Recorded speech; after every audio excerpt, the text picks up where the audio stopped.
Pastor Sir Daniels with a word in the room. A word in the room today is accusation. The very first thing that we must be is not guilty or guilty for God when we are accused.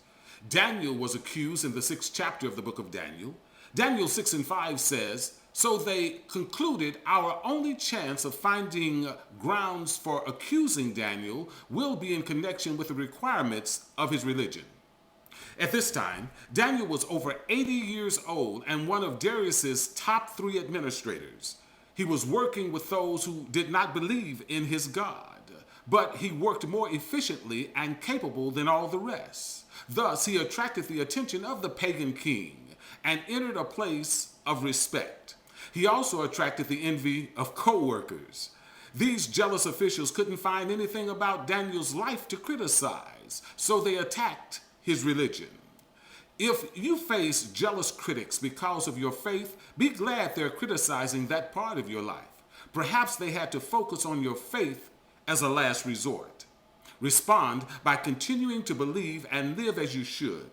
Then remember that God is in control, fighting the battle for you. King David writes in Psalms 35:11, "Malicious witnesses testify against me. They accuse me of things I don't even know about." This is one of the cursing psalms that calls upon God to deal with enemies. These psalms sound extremely harsh, but we must remember, number one, David was fleeing from men who were unjustly seeking to kill him.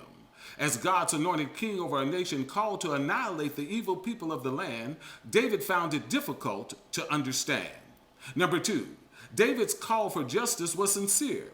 It was not a cover for vengeance. He truly wanted to seek God's perfect ideal for his nation. Number three, David did not say he would take vengeance, but he gave the matter over to God. These are merely his suggestions. And number four, these psalms are overstated. They were meant to motivate others to take a strong stance against sin and evil. Cruelty is far removed from the experience of many, but it is a daily reality for others.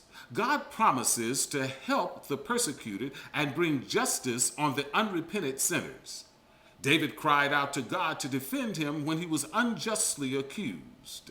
When we pray for justice to be done, we are praying as David did. If you are unjustly accused, your natural reaction may be to lash out in revenge or to give a detailed defense of your every move. Ask God to fight the battle for you. He will clear your name in the eyes of those who really matter. When Christ returns, the wicked will be punished. In Matthew 5:11, Jesus tells us God blesses us when we are mocked and persecuted and lied about because we are his followers. Jesus said to rejoice when we're persecuted.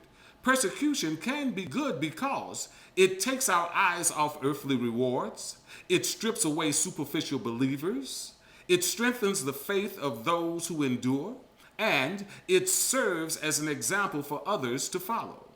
And take comfort in knowing that many of God's greatest prophets were persecuted. Elijah, Jeremiah, David.